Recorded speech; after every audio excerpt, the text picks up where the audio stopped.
Shirin Sriram. So ఈయన ఇప్పుడు మీరు షిరిన్ శ్రీరామ్ అనే మీరు మీ కథ స్టోలెన్ అయిపోయిందని ఇలా బాధపడి మీడియా ముందుకు వచ్చారా, లేదంటే మీడియా వాళ్ళు పిలిచారా? నేనైతే మిమ్మల్ని పిలిచా. సో ఆర్టికల్స్ అన్నీ సడన్గా వచ్చేసరికి అందరు షాక్లో ఉన్నాం మేము. సో దాని మీద మీ ఒపీనియన్ ఏంటి? నేను ఇప్పుడు ఆ మూవీ రిలీజ్ అయినప్పుడు నేను చెప్పలేదు. ఓకే, మేము అంటే వాట్ ఎవర్ వీఆర్ ఫేసింగ్, మేము ఏదైతే ఫేస్ చేసినామో అప్పుడు కూడా ఎప్పుడు లూజ్ కాలేదు. నా ఫ్రెండ్ సర్కిల్లో కూడా ఎవరు తెలియదు, నా టీం వల్ల కూడా చాలామంది తెలియదు. డైరెక్షన్ డిపార్ట్మెంట్ వాళ్ళు తెలుసు, యాక్టర్స్కి ఐడియా లేదు. దాని తర్వాత నోటీస్ పంపినాం కదా 1.5 month బ్యాక్, అప్పుడు ఎవరికి చెప్పలేదు. మొన్న మేము కంప్లైంట్ చేస్తున్నాం కదా, అప్పుడు కూడా నేను చెప్పలేదు ఎవరికి. అంటే I'm just telling you that నా సైడ్ నుంచి నేను ఎవరికి ఏం రివీల్ చేయలేదు. నేను ఓన్లీ నాకు జస్టిస్ కావాలని అక్కడికి వెళ్ళిన అంతే.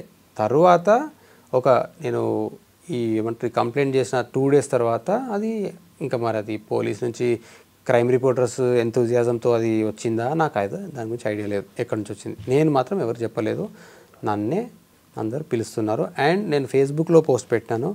ఫేస్బుక్లో ఎందుకు పోస్ట్ పెట్టినా అంటే అన్నిట్లో, అన్ని ఛానల్స్లో, అన్ని దీంట్లో అది వెబ్సైట్స్లో వచ్చినప్పుడు as a director it is my responsibility to clarify certain things. ఎందుకంటే అవన్నీ ఎవరి పర్స్పెక్టివ్ వాళ్ళు ఉంటాయి కదా. సో నా డైరెక్టర్ వ్యూ ఉండాలి, కంపల్సరీ ఉండాలి కదా.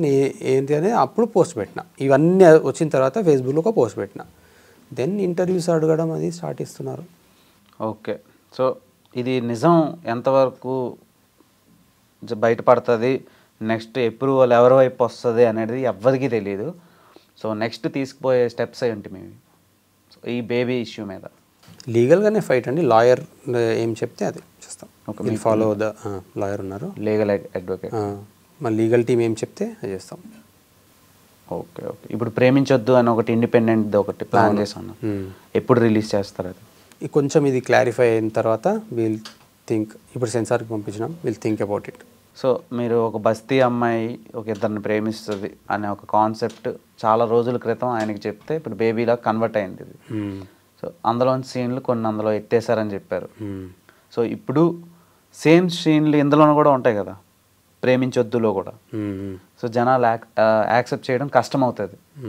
సో దాని గురించి మీరు బాధపడుతున్నారా, లేదంటే వాళ్ళు తీసేశారని తెలిసిన తర్వాత మీరు షూట్ చేశారా, వాళ్ళు బేబీ తీయక ముందే మీరు తీసేశారా ప్రేమించొద్దు? 2 questions అడిగినారు. ఫస్ట్ ఏంటంటే వాళ్ళకన్నా ముందే నా షూటింగ్ అయిపోయింది. ఐ థింక్ ప్రాబబ్లీ వాళ్ళు స్టోరీ రిజిస్టర్ చేసుకోకన్నా ముందే నా షూటింగ్ అయిపోయింది. ఓకే, మీరు ప్రాపర్గా స్టోరీ అంతా రిజిస్టర్ చేసుకున్నారా? ఎవిడెన్స్కి సంబంధించి నేను ఏం చెప్పాను ఇప్పుడు? మరి తెలియాలి కదా, జనాలకి తెలియాలి కదా. అది నేను వస్తాను, నెక్స్ట్ టైం వస్తాను, మళ్ళీ ఎటెళ్ళను, మళ్ళీ వస్తా. ఎవిడెన్స్ మొత్తం తీసుకొని వస్తాను నేను నెక్స్ట్ టైం, పబ్లిక్లోనే పెడతా. అంటే నా క్వశ్చన్ ఏంటంటే బేసిక్గా స్టోరీ అంతా అయిపోయిన తర్వాత మనం రిజిస్ట్రేషన్ చేయిస్తాం కదా.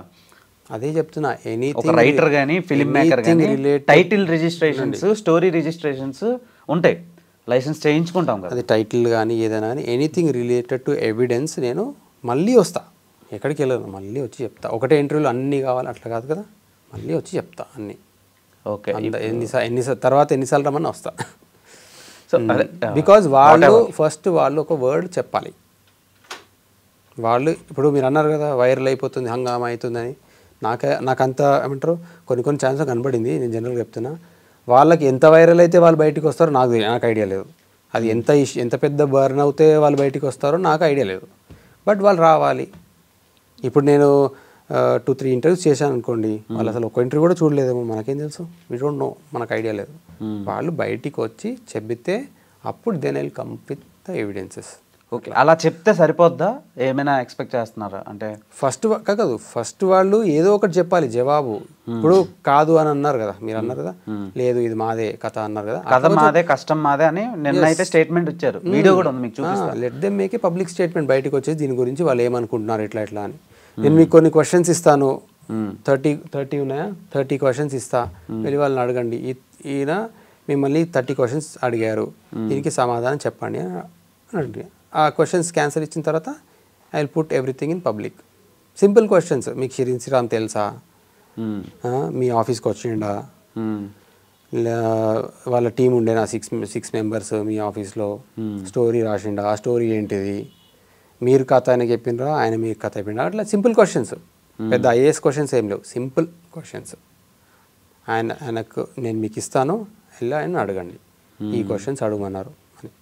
అది సమాధానం వచ్చినప్పుడు అప్పుడు నేను చెప్తా, ఇది ఎవిడెన్స్ ఏముందో అంతా చెప్తా పబ్లిక్ చెప్తా, అందరికి చెప్తా, ఎవ్రీ వన్. సో మీరైతే కేసు ఫైల్ చేసింది ఓన్లీ సాయిరాజ్ ఎస్ గారి మీదేనా? Producer also. ప్రొడ్యూసర్ ఎవరు? అదే ఆ మూవీ బేబీ ప్రొడ్యూసర్. ఇద్దరు ఉన్నారు కదా, ధీరజ్ మొగల్నేని అండ్ ఎస్కే అని. అది నేను లీగల్కి సంబంధించి నేను మళ్ళీ ఇప్పుడు తర్వాత చెప్తాను.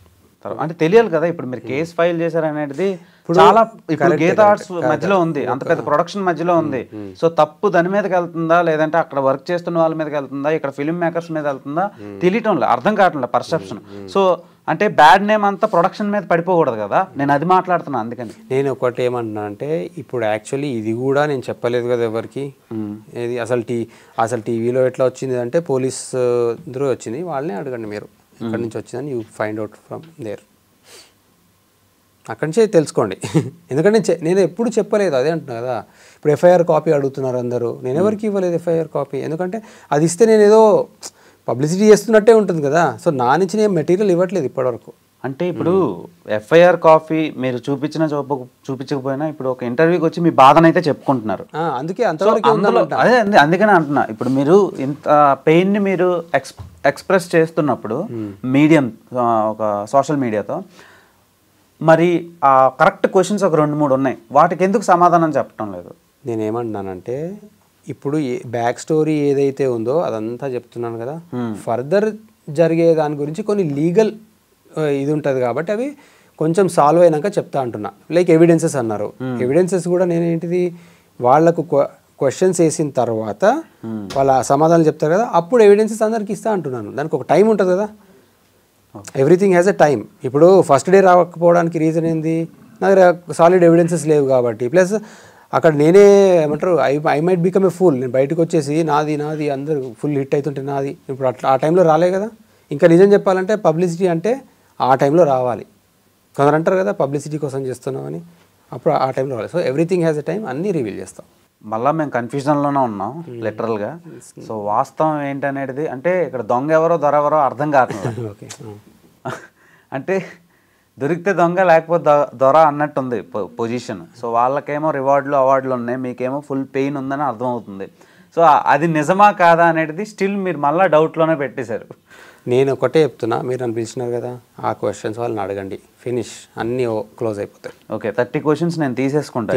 ఇప్పుడు నేను ఒకసారి వాళ్ళకి అడుగుతా. ఏంటి ఇప్పుడు ధీరజ్ మొగల్నేని గారిని, గీతా ఆర్ట్స్ని కూడా ఇన్వాల్వ్ చేయాలా? నో, ఫస్ట్ అయితే ఇప్పుడు ప్రొడ్యూసర్స్ ఇన్వాల్వ్ కన్నా ఎక్కువ ఆ డైరెక్టర్ని అడగండి ఫస్ట్. ఎందుకంటే 99% ఆయన ఇన్వాల్వ్మెంట్ ఉంది కదా, because he is very consciously he knows. 1% because that ప్రొడ్యూసర్కి నేను ఆ ఆఫీస్లో ఒకరోజు కథ చెప్పినా కాబట్టి, నాకు ఒక పరిచయం లేదు ఆ ప్రొడ్యూసర్కి. కాబట్టి first director has every information, కాబట్టి ఆయన అడగండి.